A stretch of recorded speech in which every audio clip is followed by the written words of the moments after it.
So to be honest with you, I've been feeling a lot of anxiety lately. A lot of it is really just tied to the uncertainty of really what's going on with my life right now. And while there's a part of me that really loves the uncertainty and has chosen the uncertainty, I am the architect of this uncertainty. I left the city that I knew. I left the job that I had. I left the financial stability that I had maintained, and I moved and I started over. And I've had to really kind of go back to what tools and techniques do I have to mitigate that anxiety. So the first thing that I do to manage my anxiety is that I accept it. But what does that mean? What does it mean to accept your anxiety? What does it mean? It means to forgive your anxiety. It means to surrender to your anxiety. It means that when you are feeling anxiety, you don't go to the familiar place of, ugh, this is not how I want to feel right now. I shouldn't be feeling this right now. I want this feeling to go away. What do I have to do to make this feeling go away? You actually welcome it in and you feel it. And you say, okay, I feel anxiety right now, and I am not going to try to get rid of it. What do you then do with the feeling? Anxiety is very manipulative. Anxiety makes you think. Anxiety makes you think, Anxiety makes you think.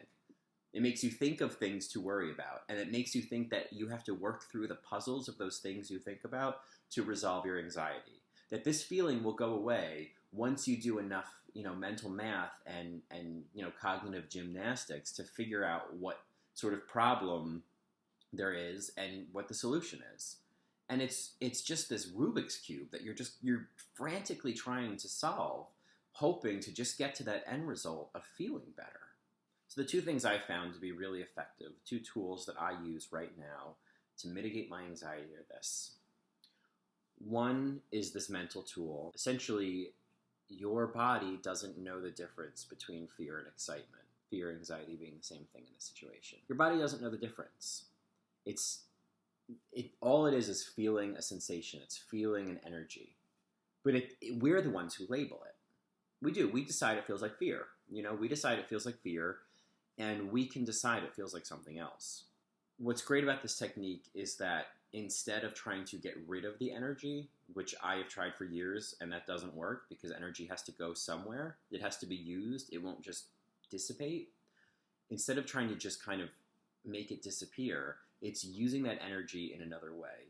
When you are feeling all of that anxiety, when you're feeling like I get it, the tightness in my chest and all that, and in my throat, and when you're feeling that, you literally make the decision that this is not fear, this is excitement. You say, oh, okay, I'm feeling excitement. And you get out of your head. Get the hell out of your head. Because the first thing your mind is going to do, the first thing your ego is going to do is say, you're being ridiculous, you're being delusional, you're trying to fool yourself into something. You need to deal with this anxiety. You need to deal with these problems. Here's this whole list of things you need to deal with, and that's why you're feeling anxiety. That's what your ego is trying to get you to do because that is so familiar, and it's what your ego knows, and it's a process where it feels comfortable. So it wants you to do the thing it feels comfortable doing. This is disobeying your ego. And this is getting out of your mind and going into your heart and feeling this feeling and saying, oh, this is excitement. Oh, okay. I was interpreting this as fear, but it's excitement. Oh. And then you just kind of sit with that feeling for a while. Because it's interesting, when you try it, you'll see, is you start to feel, that energy starts to turn over and it starts to kind of soften. And what I find happens is then it just kind of starts to spread through my body as enthusiasm. And it does start to feel like excitement. And I am then able to use that energy as fuel to carry on. The other technique is physical. And what I love about this is I know for myself that with anxiety, because it's such a mental, emotional thing, I don't really believe that I can control it physically, It seems like I am just physically captive to this mental, emotional state. And so I never really believed that, breathing techniques could actually resolve anxiety. I just didn't believe it because I thought, no, my anxiety is too powerful. So you might be thinking, okay, well, it's really hard to breathe when I'm struggling with anxiety. Yes, me too. It's really hard to breathe. And so the trick that I learned recently is before you go into one of these breathing techniques, the first thing you want to do is exhale. It's just release whatever breath and whatever tension and whatever stress you are currently holding on to. Because you can't introduce anything new unless you clear space for it. And then it's taking a nice, long, gentle, unrushed, you've got plenty of time. Enjoy this inhalation through your nose, and then hold it. It doesn't have to be painful. You're not swimming to the bottom of the pool. You're just holding your breath and you're holding that space. What I like to think about in that little space in between the breath, because I think there's a lot of power there, is I like to think that it's like a magnet. And I'm holding this magnet in me and it's drawing in all of this nervous energy. And then you slowly release it out your mouth.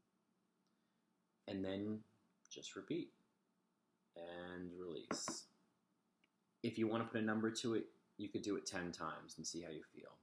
So these are some really simple techniques. Don't feel like this is something else you need to take on and carry, something else you need to stay on top of and control and worry about. That's not what this is. These are tools for when you need them. And hopefully these things work for you as well as they've worked for me.